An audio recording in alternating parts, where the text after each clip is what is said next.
Hey everyone, कैसे हो आप सभी लोग। मैं प्रियल आपके सामने हाजिर हूँ और आज हम बेहद इम्पॉर्टेंट टॉपिक के बारे में बात करने वाले हैं।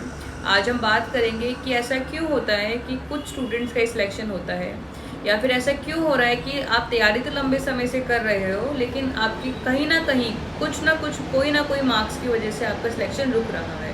किसी ना किसी पॉइंट पे जाके आप अटक जाते हो। वो क्या मेजर रीज़न है जिसकी वजह से आपका सिलेक्शन नहीं हो पा रहा है। तो आज हम बात करेंगे और उस टॉपिक का नाम है सेल्फ पनिशमेंट। ठीक है।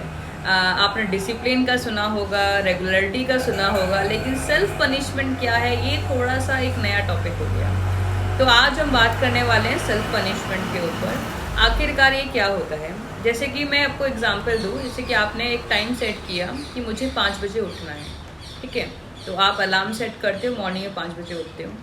इन केस आप 5 बजे नहीं उठे, आप उठे, होता है ना कि 5 मिनट और सो लेता हूँ, 2 मिनट और सो लेता हूँ, 4 मिनट और सो लेता हूँ, है ना, चाहे वो नींद पूरी ना हो लेकिन एक होता है यार 2 मिनट और सही। तो आप उठे 5:10 पे और आपका जो डिसिप्लिन था कि मुझे 5 बजे उठना था वो ब्रेक हो गया। अब हर रूल ब्रेक की पनिशमेंट होती है, तो आपको कोई और पनिशमेंट देने के लिए नहीं आएगा, आपको खुद को पनिशमेंट देना है। कैसे पनिशमेंट देंगे। आपको 5 बजे उठ के पढ़ना था या फिर वॉक पे जाना था, जो भी आपको काम करने थे आप वो नहीं कर पाए, लेट हो गया, फिर लेट होते चला गया। तो आप कैसे पनिशमेंट दोगे। आप करोगे आज मैं सुबह 5 बजे नहीं उठा, तो इसका पनिशमेंट ये है कि आज मैं 1 घंटा एक्स्ट्रा पढ़ूंगा। ठीक है। या फिर आप ये भी बोल सकते हैं जैसे कि मान लीजिए आपको रूटीन है शाम को 5 to 6 o'clock के बीच में आप बाहर दोस्तों से घूमने जाते हो या फिर कुछ भी काम करते हो खुद के एंटरटेनमेंट के लिए।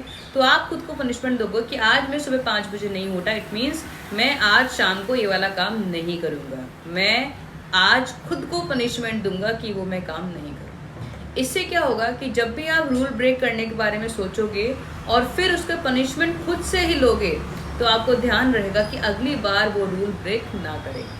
इससे फ़ायदा क्या रहेगा, जैसे कि आपने सेट किया एक गोल कि मुझे आज 5 आवर्स की स्टडीज़ करनी है और आपका दोस्त आ गया 4 घंटे पढ़ने के बाद आपके कि भाई चल यार दोस्त घूमने चलते हैं, और आपने किताब बंद की और आप घूमने चल दिए। आपने 1 घंटा कम पढ़ाई करी। अब आप फिर क्या हो गया, आप घूम के आओगे, थक जाते हो, फिर सो जाते हो खाना पीना खाने के बाद और गई पढ़ाई फाड़ में।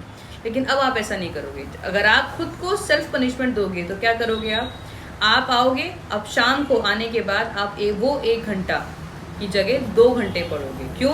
क्योंकि आपने वो टाइम हटाया, उसके जगह पे आप घूमने चले गए, तो आप खुद को पनिशमेंट दोगे। फिर शाम को सोने की जगह या फिर टाइम पास करने की जगह, फ़ोन चलाने की जगह आपको 2 आवर्स की स्टडीज़ करनी होगी। ये कोई और आपको कहने नहीं आएगा कि आप पढ़ो, आपको खुद को इस डिसिप्लिन में रखना होगा, फिर खुद को ही आपको पनिशमेंट भी देना होगा। इस तरीके से आप फॉलो अप करना स्टार्ट कीजिए, तो आप देखोगे कि आप जो 5 आवर्स की स्टडीज आप फिक्स टारगेट पे रखते हो वो चीज़ें इंप्रूव होना स्टार्ट हो जाएंगी जैसे जैसे आप खुद को पनिशमेंट देना स्टार्ट करोगे। ठीक है। ये लग रहा है बहुत फ़नी वे में कि ये कौन सा तरीका हुआ पनिशमेंट देने का या डिसिप्लिन का, पर यकीन मानिए करके देखिएगा आप। जब भी आपको अपना कोई रूल ब्रेक करते हैं, आपने डिसाइड किया कि मुझे इस संडे को इतना इतना पढ़ना है, और संडे आपको पता ही है बहुत मज़े वाला दिन हो, संडे यानी कि फन डे वो वाला ऐसा रहता है। और अगर आपने उस संडे को फन डे में चेंज किया तो आपने रूल ब्रेक किया, और रूल ब्रेक की आपको पनिशमेंट मिलेगी। पनिशमेंट में क्या मिलेगी, जितना आप रेगुलर में पढ़ाई करते हो उससे डबल आपको पढ़ाई करनी पड़ेगी। ये आप करके देखिए, तो आप अपने रूल्स कभी ब्रेक नहीं करेंगे, और जब भी ब्रेक करेंगे और फिर जब पनिशमेंट लेंगे उसकी, तो आपको नेक्स्ट टाइम हमेशा याद रहेगा कि मुझे पनिशमेंट नहीं लेनी है, मुझे डिसिप्लिन में रहना है। तो ये एक अच्छा वे है आप पढ़ने का, और थोड़ा सा खुद को सिखाने का भी। एक खुद को सिखाने का तरीका है कि कैसे हम आगे पढ़ सकते हैं, कैसे रूटीन में पढ़ सकते हैं। एक बार फॉलो करके देखिएगा, मज़ा भी बहुत आएगा और चीज़ें आपकी रूटीन में सेट हो जाएंगी। बाय बाय, चेक किए, और ऐसे में और भी सारी वीडियोस आपके लेके आती रहूँगी जिससे कि आप मोटिवेट रहें, आगे बढ़ते रहें और पढ़ते रहें। Bye bye and take care.